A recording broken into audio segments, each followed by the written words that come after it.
Welcome to ട്രൈഗുഡ്. നമുക്ക് ഇന്നത്തെ bit കോയിന്റെ price movement analysis ഒന്ന് നോക്കാം. അതിനുവേണ്ടി വൺ ഡേ ചാർട്ടാണ് എടുത്തിരിക്കുന്നത്. വൺ ഡേ ചാർട്ടിൽ ഒരു പ്രധാനപ്പെട്ട ഏരിയ മാർക്ക് ചെയ്ത് വെച്ചിട്ടുണ്ട്. നോക്കിയാൽ കാണാം, ഇതൊരു നല്ലൊരു റെസിസ്റ്റൻസ് ഏരിയ ആണ്. പലതവണ ഇവിടെ ഇങ്ങനെ വിക്ക് റിജക്ഷൻ വന്നിട്ട് ഇവിടെ നിന്നാണ് മാർക്കറ്റ് ഒന്ന് താഴോട്ടേക്ക് ഇറങ്ങി വന്നത്.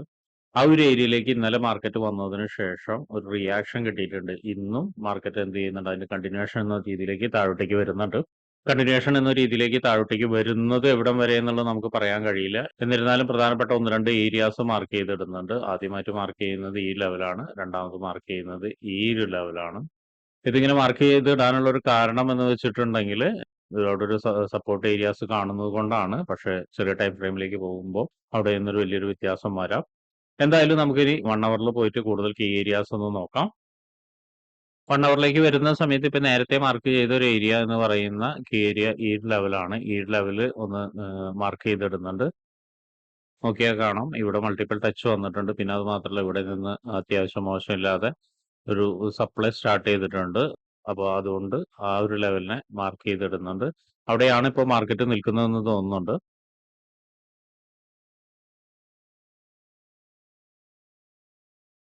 ആ ലെവലിന്റെ പ്രൈസ് റേഞ്ച് എന്ന് പറയുന്നത് നോക്കിയാൽ കാണാം 102,734 ആണ്. അതുപോലെ തന്നെ 101,900 ആണ്. ഇവിടെ നോക്കിയാൽ കാണാം, ഒരു FEG കൂടി എടുക്കുന്നുണ്ട് ഈ ലെവലിൽ. ആ ഒരു FEG കൂടി ഇൻക്ലൂഡ് ചെയ്യേണ്ടതുണ്ട് ആക്ച്വലി. അപ്പൊ അതുകൊണ്ട് ആ ഒരു FEGന്റെ പ്രൈസ് റേഞ്ചും കൂടി നോക്കാം. FEGയുടെ പ്രൈസ് റേഞ്ച് എന്ന് പറയുന്നത് 102,070, അതുപോലെ 101,483 ആണ്. ഇനി താഴോട്ടേക്ക് വരുന്ന സമയത്ത് പ്രധാനപ്പെട്ട മറ്റെന്തെങ്കിലും സപ്പോർട്ട് ഏരിയകൾ ഉണ്ടോ എന്നുള്ളതൊന്ന് നോക്കാം. ഇനി താഴോട്ടേക്ക് വരുന്ന സമയത്ത് നേരത്തെ നമ്മൾ മാർക്ക് ചെയ്ത മറ്റൊരു ഏരിയ ആയിരുന്നു ഈ ലെവൽ. ആ ഒരു ലെവലിൽ നോക്കിയാൽ കാണാം, ഇവിടെ മൾട്ടിപ്പിൾ ആയിട്ട് മാർക്കറ്റ് നിന്ന ഒരു ലെവലായിരുന്നു. അപ്പോൾ ആ ഒരു ലെവലിനെ നമ്മൾ മാർക്ക് ചെയ്തിടുന്നുണ്ട്. മാത്രമല്ല, മുകളിലോട്ട് കയറി പോകുന്ന സമയത്ത് ആ ഒരു ലെവലിൽ ഒരു സപ്പോർട്ട് എടുത്തിട്ടും കൂടിയിട്ടാണ് കയറിപ്പോയിരിക്കുന്നത്. അപ്പോൾ അതിനെയും മാർക്ക് ചെയ്തിടുന്നുണ്ട്. അതിന്റെ പ്രൈസ് റേഞ്ച് എന്ന് പറയുന്നത് 99,947, അതുപോലെ 98,083 ആണ്. വീണ്ടും ശ്രദ്ധിക്കേണ്ട കാര്യം, താഴോട്ടേക്ക് ഇറങ്ങുന്ന സമയത്ത് മറ്റൊരു വളരെ സ്ട്രോങ് ആയിട്ടുള്ള ഒരു സപ്പോർട്ട് ഏരിയ ഉണ്ട്. ആ ഒരു ഏരിയ നോക്കിയാൽ കാണാം,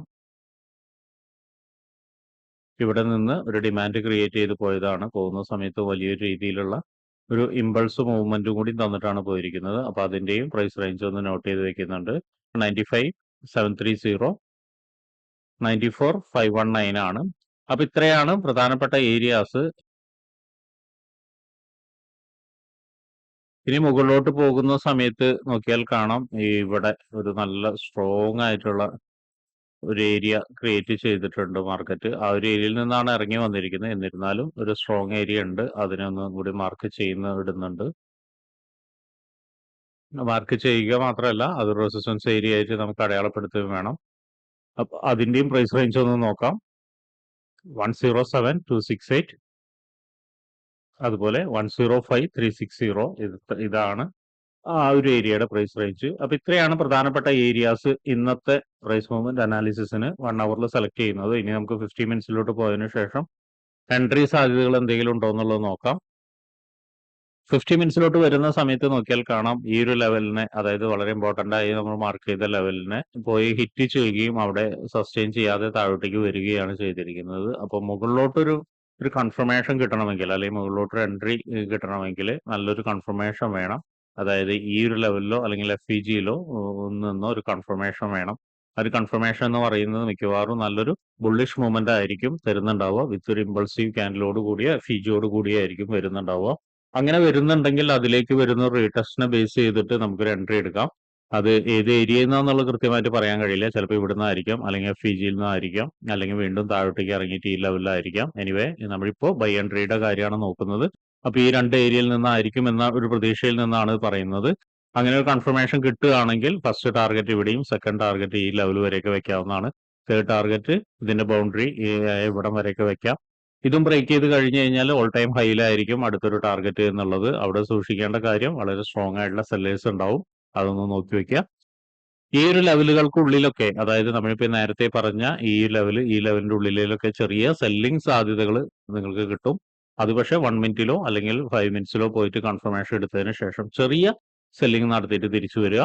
ഇനി മറ്റൊരു കാര്യം എന്ന് പറയുന്നത് സെൽ എൻട്രി ആണ്. സെൽ എൻട്രി എന്ന് പറയുന്നത് ഇവിടുന്നൊക്കെ കിട്ടും, ചെറിയ സെല്ലിംഗ് സാധ്യതകൾ കിട്ടും. അല്ലാതെ ഒരു സപ്പോർട്ട് എടുക്കാൻ വേണ്ടിയിട്ട് ഒരുപക്ഷെ മാർക്കറ്റ് ഈ ഒരു FEGനെ ബ്രേക്ക് ചെയ്തിട്ട് ഈ ഒരു ലെവലിലേക്ക് വരാനുള്ള സാധ്യത കാണുന്നുണ്ട്. ഈ ബ്ലൂ ലൈനിലേക്കോ അല്ലെങ്കിൽ ഈ ഒരു സപ്പോർട്ട് ലൈനിലേക്കോ വരാനുള്ള സാധ്യത കാണുന്നുണ്ട്. അപ്പൊ ഇവിടെ നിന്ന് ഒരു കൺഫർമേഷൻ കിട്ടുകയാണ്, അല്ലെങ്കിൽ ബ്ലൂ ലൈനിൽ നിന്നോ അല്ലെങ്കിൽ ഈ ലെവലിൽ നിന്നോ നല്ലൊരു കൺഫർമേഷൻ കിട്ടുകയാണെങ്കിൽ വീണ്ടും ഒരു ബൈ വെക്കാം. ബൈ ഒരു FEG അല്ലെങ്കിൽ ഈ ഒരു റെസിസ്റ്റൻസ് ഏരിയ, ഇപ്പൊ കറന്റ് സപ്പോർട്ടാണ് നിൽക്കുന്നത്, ബ്രേക്ക് ചെയ്ത് കഴിഞ്ഞാൽ റെസിസ്റ്റൻസ് ഏരിയ ആയിരിക്കും, അവിടേക്ക് വെക്കാം. അതിനുശേഷം ഒരുപക്ഷെ ഒരു ചെറിയൊരു പുൾ ബാക്ക് തന്നിട്ടുണ്ടെങ്കിൽ അവിടെ നിന്ന് ബേസ് ചെയ്തിട്ട് നമുക്കൊരു ബൈ എൻട്രി എടുക്കാം. ബൈ എൻട്രി ശ്രദ്ധിക്കേണ്ട കാര്യം എന്ന് വെച്ചാൽ കൺഫർമേഷൻ ഡെഫിനറ്റ്ലി വേണം. അങ്ങനെ ഇതിന്റെ മുകളിലോട്ട്, അതായത് യെല്ലോ സോണിന്റെ മുകളിലോട്ട് വന്നു കഴിഞ്ഞാൽ നമുക്ക് നല്ല രീതിയിൽ, അതായത് നല്ലൊരു കൺഫർമേഷൻ ബൈ എൻട്രി എടുത്തിട്ട് നേരത്തെ പറഞ്ഞ ടാർഗറ്റുകളിലേക്ക് വീണ്ടും ഫോക്കസ് ചെയ്യാവുന്നതാണ്. ഇനി മറ്റൊരു കാര്യം എന്ന് പറയുന്നത് ഈ ഒരു ഏരിയയും ബ്രേക്ക് ചെയ്ത് താഴോട്ടേക്ക് ഇറങ്ങുകയാണ്. അതായത് നമ്മളിപ്പോൾ മാർക്ക് ചെയ്ത ഈ ഒരു സപ്പോർട്ട് ഏരിയയും ബ്രേക്ക് ചെയ്ത് താഴോട്ടേക്ക് ഇറങ്ങുകയാണെങ്കിൽ നോക്കിയാൽ കാണാം 15 മിനിറ്റ്സിന്റെ ഒരു നല്ലൊരു സ്ട്രോങ് ഏരിയ ഇവിടെ എടുക്കുന്നുണ്ട്. ഈ സ്ട്രോങ് ഏരിയ എന്ന് പറയുന്നത് 97,200ന്റെയും 96,800ന്റെ ഇടയിലുള്ളതാണ്. അപ്പോൾ ആ ഒരു ഏരിയയിലേക്ക് മാർക്കറ്റ് ഒരുപക്ഷെ ഇറങ്ങി വന്നു കഴിഞ്ഞാൽ ഒരു കൺഫർമേഷൻ കിട്ടുകയാണെങ്കിൽ, കൺഫർമേഷൻ കിട്ടിയിട്ട് നല്ലൊരു കൺഫർമേഷൻ കിട്ടിയിട്ട് പിന്നെ ഒരു റീടെസ്റ്റ് വന്ന് വരികയാണെങ്കിൽ നമുക്ക് അതിനെ ബേസ് ചെയ്തിട്ട് ബൈ എൻട്രി എടുക്കാം. അപ്പോഴും ഏറ്റവും സ്ട്രോങ്ങസ്റ്റ് ആയിട്ടുള്ള ബൈ എൻട്രി വരാൻ സാധ്യത ഇതിന്റെ മുകളിലായിരിക്കും. അപ്പൊ അതൊന്ന് നോട്ട് ചെയ്ത് വെക്കുക. അപ്പൊ ഇത്രയാണ് ഇന്നത്തെ ബിറ്റ് കോയിന്റെ പ്രൈസ് മൂവ്മെന്റ് അനാലിസിസ്. ശ്രദ്ധിക്കേണ്ട കാര്യങ്ങൾ ഇമ്പോർട്ടന്റ് ആയ ഏരിയാസ് ആണ്. ആ ഏരിയാസിൽ വന്നിട്ട് മാർക്കറ്റ് എങ്ങനെ ബിഹേവ് ചെയ്യുന്നു എന്നുള്ളതാണ്. ഒരുപക്ഷെ നമ്മൾ പ്രതീക്ഷിക്കുന്നതിന്റെ ഓപ്പോസിറ്റ് ബിഹേവ് ചെയ്യാം. അങ്ങനെയാണെങ്കിൽ ഓപ്പോസിറ്റ് ട്രേഡ് എടുക്കാം. അതുപോലെ നമ്മൾ പ്രതീക്ഷിക്കുന്ന പോലെയാണെങ്കിൽ വിത്ത് കൺഫർമേഷനോട് കൂടി തന്നെ നമുക്ക് അതിനനുസരിച്ചും ട്രേഡ് എടുക്കാവുന്നതാണ്. അപ്പോൾ കീ ഏരിയാസ് നിർബന്ധമായും മാർക്ക് ചെയ്ത് വെച്ച് അവിടെ നടക്കുന്ന ബിഹേവിയേഴ്സിനെ പഠിച്ച് മാത്രം ട്രേഡ് എടുക്കാൻ ശ്രമിക്കുക.